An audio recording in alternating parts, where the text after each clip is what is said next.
Bonjour chers élèves, donc on est aujourd'hui dans la dernière partie, dans la dernière séquence de la troisième partie, information dans l'entreprise.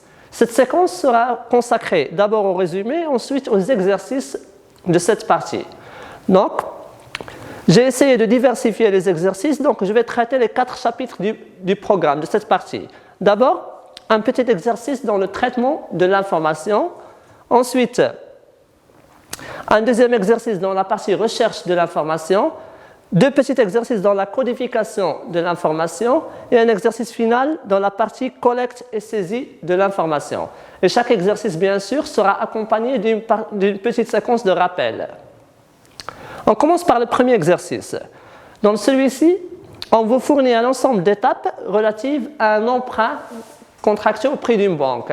Ces étapes, on doit d'abord les classer selon l'ordre chronologique. Et deuxièmement, essayer d'identifier dans chacune des étapes l'étape de traitement de l'information. On est dans quelle étape? Donc avant de pouvoir traiter l'exercice, je vais revenir au cours pour faire un petit rappel. Lorsqu'on s'était intéressé aux étapes de traitement, on avait divisé ces étapes en 5. D'abord, celle de la saisie.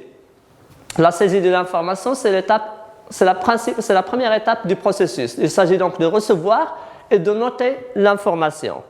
Celle qui suit, c'est la collecte. Donc, il s'agit de regrouper les différents supports d'informations utilisés lors de la saisie et de pouvoir, bien sûr, les regrouper pour préparer le traitement. Troisièmement, le traitement est l'ensemble des changements, l'ensemble des modifications qui sont apportées à l'information avant de la diffuser ou de la communiquer aux différents services. C'est ce qu'on appelle donc la diffusion. L'étape finale, c'est celle du stockage final de l'information. Donc, il s'agit de stocker, bien sûr, l'information dans l'archive de l'entreprise pour, bien sûr, une utilisation future. Revenons maintenant à l'exercice. Donc, on va essayer d'abord de classer ces opérations.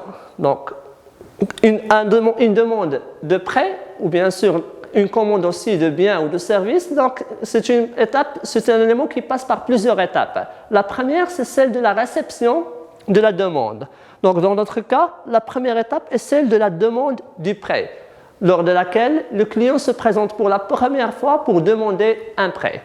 Ensuite, l'entreprise doit commencer, ou la banque plutôt, doit commencer à faire des petites recherches pour savoir est-ce qu'il peut ou non accorder un prêt à cette personne.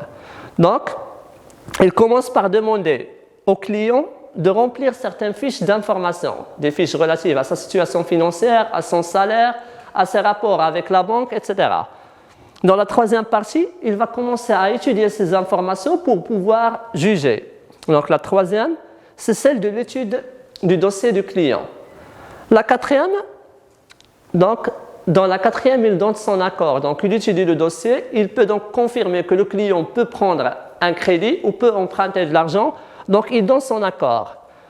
Après celle-ci, vient celle de la signature du contrat. Donc, après l'accord de la banque, il appelle le client pour signer le contrat qui contient bien sûr les différents détails en rapport avec l'emprunt. L'étape suivante, celle de l'information du siège. Donc, les petits emprunts ou les emprunts de valeur très petites peuvent être bien sûr accordés par des agences. Mais celles-ci, en fin du processus, doivent informer le siège. Et la dernière étape, c'est le rangement, bien sûr, des contrats et des fichiers du client. Donc, les opérations, bien sûr, on va les classer par ordre chronologique. Donc, on aura le classement suivant. Donc, la première étape du processus, donc on va essayer maintenant de passer à la deuxième étape. Donc, on va essayer d'identifier quelles sont les étapes de traitement. Donc, on commence par ordre chronologique. La première étape dans laquelle l'entreprise reçoit le client par la première fois et reçoit la demande de prêt. Dans cette étape est donc la saisie, ça veut dire dans laquelle on reçoit et on note l'information. La deuxième consiste à rechercher des informations sur le client, à regrouper ces informations. C'est donc celle de la collecte de l'information. La troisième, donc, il commence à introduire des modifications, à commencer à étudier ou à faire, bien sûr, un traitement de la demande du client. C'est donc l'opération de traitement. Cette opération, bien sûr, est l'opération la plus longue du processus. Donc, il dure aussi pendant la deuxième, c'est-à-dire pendant l'accord du client, et aussi Ça concerne aussi la signature du contrat avec le client. Après la signature, l'entreprise ou la banque plutôt va communiquer cet accord au siège. Il s'agit donc de l'étape de diffusion de l'information. Et la dernière étape concerne donc le rangement du contrat, le rangement des fiches, bien sûr dans les archives de la banque. Il s'agit donc de l'étape de traitement. Deuxième exercice concerne la partie de la recherche d'informations. Donc c'est un exercice par lequel on doit répondre par vrai ou par faux. Première proposition. Les mots-clés permettent une recherche précise d'un document relatif à un thème défini. Dans cette partie, on avait noté que la recherche ou l'accès à l'information peut être de deux manières. Ça peut être un accès par arborescence, ça veut dire qu'il s'agit donc d'ouvrir un premier menu qui vous donne l'accès à un deuxième et ainsi de suite. Donc cette recherche d'information permet d'atteindre l'information de manière directe, tandis que la recherche par mots-clés permet de nous donner un ensemble de références et nous approcher de la réponse. Dans ce cas, la réponse est faux, car la recherche d'information ne nous permet pas d'atteindre, par mots-clés, ne nous permet pas d'atteindre directement l'information, mais il nous donne tout simplement un ensemble de références pour permettre de choisir parmi ces références. Deuxièmement, les banques de données sont avec T, désolé, je m'excuse, donc des services gratuits réservés aux professionnels. Donc les banques de données, on les avait définies comme un ensemble d'informations qui sont gérées et qui sont stockées par des organisations et qui sont bien sûr partagées. Donc ces informations permettent un service gratuit qui est réservé bien sûr aux professionnels d'un domaine défini. Donc la question ou la proposition est vraie. Troisièmement, on peut transférer des fichiers sur Internet, des images, des vidéos, des documents, etc.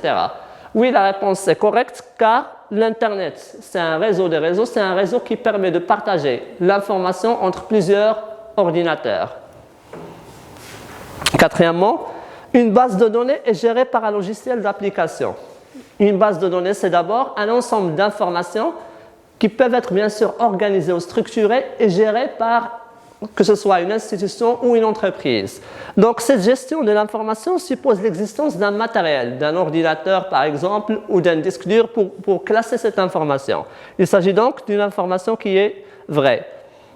Finalement, un site internet est la zone de stockage des informations dans le serveur.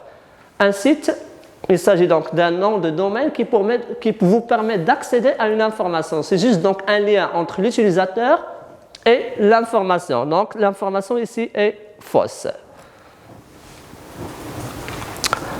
Troisième exercice donc, concerne la partie de la codification de l'information. Donc on va prendre l'exemple d'une entreprise appelée Alpha et qui cherche à attribuer à chacun de ses salariés un code pour faciliter l'accès à ses salariés aux données statistiques. Ce code sera composé de 4 chiffres suivi d'une clé de contrôle, c'est-à-dire au total 5 chiffres. Et on vous demande donc de proposer, en se basant sur vos connaissances et sur bien sûr les informations qu'on a ici, de proposer une méthode pour codifier cette information. Deuxièmement, on vous demande de déterminer la clé de contrôle d'un code qui est le code 1526 selon la méthode modulo 10. Donc on va revenir d'abord à un rappel. Qu'est-ce que la codification? Donc la codification est l'opération qui consiste à résumer ou à abréger l'information pour simplifier son traitement. Cette codification donc, est divisée en deux catégories. La codification fonctionnelle d'abord, qui consiste à réduire bien sûr la quantité d'informations ou l'écrire sous forme de code. Ces codes peuvent être des codes élémentaires, codes utilisés dans les immatriculations des voitures par exemple, utilisés aussi dans les tailles des vêtements et utilisés aussi dans les monnaies des différents pays. Donc il s'agit de donner un code abrégé à l'information. Par exemple, le code euro veut dire la monnaie de l'euro qui est utilisée dans l'Union européenne. Deuxièmement, les codes. Donc avant de passer au deuxième, je rappelle que les codes élémentaires peuvent représenter une seule caractéristique. Dans cet exemple ici, c'est la monnaie. Dans l'autre, c'est la taille. Et dans le troisième, c'est l'immatriculation. Donc, il s'agit d'une seule caractéristique. Tandis que les codes complexes permettent de représenter plusieurs caractéristiques. L'exemple le plus courant, c'est celui des codes barres qui permettent de représenter une information sur le pays, sur l'entreprise, sur la ville et sur le produit et qui sont utilisés dans les centres commerciaux pour faciliter la tâche. Chaque clé ou chaque code complexe doit être accompagné par un code de vérification appelé clé de contrôle. Cette clé est calculée selon plusieurs méthodes. On a bien sûr donné l'exemple de 3 méthodes qui sont appelées méthodes modulo 10, 23 et 97. Revenons maintenant à notre exemple. D'abord, il faudrait noter que l'entreprise, pour donner des codes à ses salariés, il va bien sûr donner des informations sur plusieurs caractéristiques. Il s'agit donc, on ne peut pas utiliser un code élémentaire, mais on va utiliser un code complexe parce qu'il y a plusieurs caractéristiques à noter.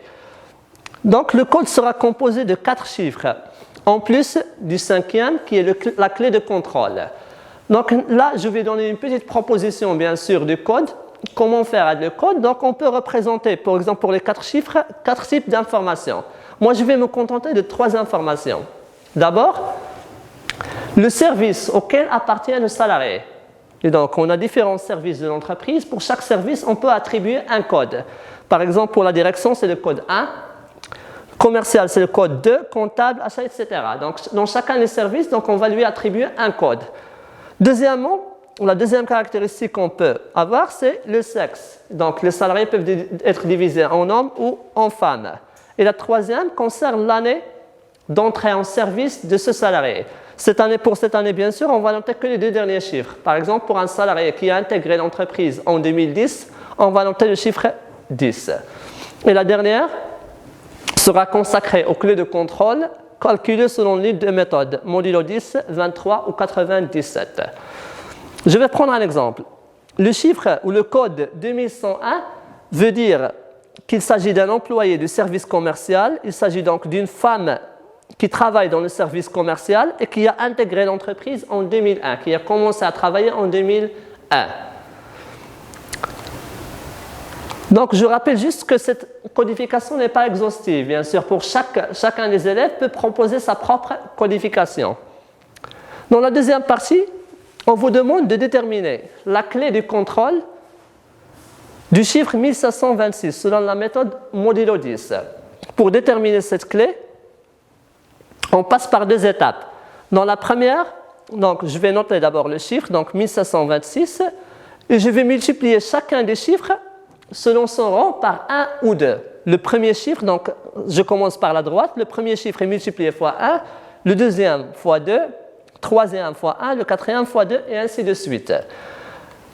Je vais obtenir ensuite donc, les résultats de cette multiplication. Ces résultats sont additionnés pour obtenir un chiffre. Le chiffre que j'obtiens ici est le chiffre 17. Dans la deuxième étape, je vais prendre le même chiffre et je vais le retrancher de la dizaine supérieure la plus proche. Par exemple, pour 17, la dizaine la plus proche, c'est la dizaine 20. Donc, ça me permet d'obtenir le chiffre 3. Je vais dire donc que la clé du contrôle du chiffre 1526 est le chiffre 3. Dans l'écriture, on peut écrire donc le code 1526 et à côté du code, on peut noter la clé du contrôle 3. Donc cette partie concernait la codification fonctionnelle. Maintenant, on va passer à la codification technologique qui permet de traduire un langage parlé par les hommes en un langage qui est compréhensible par les machines. Donc là, on va essayer de traduire en langage binaire le chiffre décimal 173. Et l'inverse, je vais traduire en langage décimal le chiffre binaire donc, suivant. Je commence par le premier. Pour obtenir le chiffre binaire d'un chiffre décimal, je commence par diviser ce chiffre sur 2. Et je commence à conserver le reste de la division. Donc 173, ici je l'ai divisé par 2. J'ai obtenu 86 et le reste c'est 1. Je vais refaire la même opération avec le résultat de la division. Donc 86 sera divisé sur 2. Ça nous donne 43 et un reste de 0. Et ainsi de suite. Je continue jusqu'à avoir 0 en résultat de la division. Donc le chiffre obtenu bien sûr dans le reste de la division est automatiquement le 1. Donc il s'agit ensuite de noter ces chiffres en commençant du bas vers le haut. Je note que les restes de la division. Et j'écris donc 173 en langage décimal. Et le chiffre, donc, je commence par le bas, 1, 0, 1, 0, 1, 1, 0 et 1. Donc, le chiffre 173 en langage décimal est équivalent à 101, 011, 01 en langage binaire. Passons maintenant à l'opération inverse. Donc, il s'agit de traduire un chiffre du langage binaire vers un langage décimal. Donc, le chiffre qu'on nous a présenté est le chiffre suivant. Donc, je commence de la même manière. Je commence par la droite. Je vais multiplier chacun des chiffres en commençant par la droite fois 2 à la puissance 0 en fonction du rang du chiffre. Le premier, donc, est multiplié fois 2 à la puissance 0. Le deuxième fois 2 à la puissance 1, 2 à la puissance 2 et ainsi de suite. Donc ensuite, je vais regrouper ou additionner les résultats de cette multiplication, les produits de cette multiplication. Donc le chiffre obtenu est le chiffre 201. C'est donc la traduction en décimale du chiffre binaire suivant. Donc je vais écrire de la même manière le chiffre 1100, 1001 en langage binaire est équivalent à 201 en langage décimal. Dans l'exercice 5, on vous demande de mettre une croix dans les cases appropriées. Cet exercice concerne la partie de la collecte et de la saisie de l'information. Donc, on vous donne un ensemble de supports, des supports qui peuvent être manuels ou des supports informatisés, en vue de déterminer d'abord la manière ou la méthode de traitement utilisée, est-ce qu'il s'agit de traitement manuel ou automatisé, le type d'informations qui sont notées ou qui peuvent être enregistrées sur ce support, qui peuvent être des informations bien sûr sous forme de chiffres, de texte, d'images ou de sons. Et finalement, le type d'accès, qui peut être donc un accès direct ou un accès séquentiel. Avant de répondre à ce tableau ou à cet exercice, on va commencer par un rappel. La notion de la saisie d'information veut dire l'enregistrement de cette information sur les différents supports. Des supports qui peuvent être d'abord manuels, on parle dans ce cas de saisie manuelle. C'est le cas des imprimés qui peuvent être utilisés, les imprimés de liaison et les imprimés de position. Et c'est le cas aussi des différentes fiches utilisées, les fiches par exemple de gestion du personnel, les fiches de gestion des stocks, etc. Comment on peut opter pour une saisie informatisée? Une saisie bien sûr dans les supports informatisés qui peuvent être de deux manières. Les supports magnétiques, c'est le cas par exemple des disques durs, des cartes mémoire, c'est le cas aussi des bandes magnétiques, etc. Ou sous forme de supports optiques. Les supports optiques, c'est le cas par exemple des CD. Donc, la différence entre ces deux supports, d'abord, ça consiste dans le travail. Donc, ici, c'est un travail manuel sous forme bien sûr d'écriture sur les supports. Ici, c'est un travail qui doit utiliser un ordinateur pour enregistrer l'information. Et deuxièmement, au niveau des informations contenues dans ces supports. Les premiers documents permettent de noter des informations qui peuvent être chiffrées ou textuelles, tandis que le deuxième support permet d'enregistrer tout type d'informations qui peuvent être sous forme de texte, de chiffres, sous forme d'images ou aussi de sons.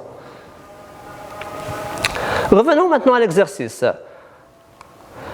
Donc, d'abord, on va essayer de répondre bien sûr critère par critère. Dans les supports qu'on a, se divise en deux catégories. Des supports qui transcrivent des documents, ce qu'on va appeler des supports manuels ou la saisie manuelle. Donc, c'est le cas des imprimés et des fiches. Donc, il s'agit d'un traitement manuel de l'information. Tandis que les autres supports nécessitent l'utilisation d'un ordinateur et d'un traitement automatisé. On parle donc dans ce cas de traitement automatisé. Concernant les types d'informations qu'on peut enregistrer sur ces données, sur ces supports, donc pour tous les supports, on peut enregistrer des chiffres ou des textes, à l'exception des bandes magnétiques. Les bandes magnétiques sont utilisées pour enregistrer du son, des images ou aussi des séquences vidéo. Donc il s'agit des bandes utilisées par exemple dans les caméras de tournage, etc. Donc ils ne peuvent pas noter des informations chiffrées ou textuelles. Ils peuvent noter que des images et du son. Donc pour les formats, pour la question bien sûr des images, tous les supports qui sont inscrits ici peuvent noter des images, à l'exception bien sûr des imprimés. Les imprimés, comme on l'avait vu dans la séance de saisie de l'information, ce sont des documents qui permettent d'enregistrer et de noter l'information sous forme écrite, donc sous forme de texte et de chiffres. Donc ils ne peuvent pas noter d'informations en images. Tandis que les fiches peuvent parfois contenir des images ou des photos, comme le cas des fiches du personnel, qui peuvent contenir des photos. Concernant le son, bien sûr, les supports papier ne peuvent pas contenir du son, ils ne peuvent contenir que les autres types d'informations, alors que tous les autres supports peuvent contenir de l'information sonore. Concernant le type d'accès, par type d'accès, on veut dire bien sûr l'accès à l'information. Donc, est-ce qu'il s'agit d'accès direct à l'information? Ça veut dire que je peux atteindre l'information directement, ou d'un accès séquentiel. Ça veut dire que je dois passer par plusieurs autres informations avant d'atteindre l'information concernée. Donc, l'accès est sélectif pour l'ensemble et direct pour l'ensemble des supports, à l'exception des bandes magnétiques. Les bandes magnétiques, bien sûr, ils sont présentées sous une forme séquentielle. Ça veut dire que je ne peux pas atteindre une information sans passer par celle qui la précède. Donc, je rappelle juste avant de terminer qu'on passe, bien sûr, la séance prochaine à une autre partie appelée la qualité totale. Et on commence par le premier chapitre de cette partie. Ce sera bien sûr une petite définition de la notion de qualité. Donc, merci pour votre attention.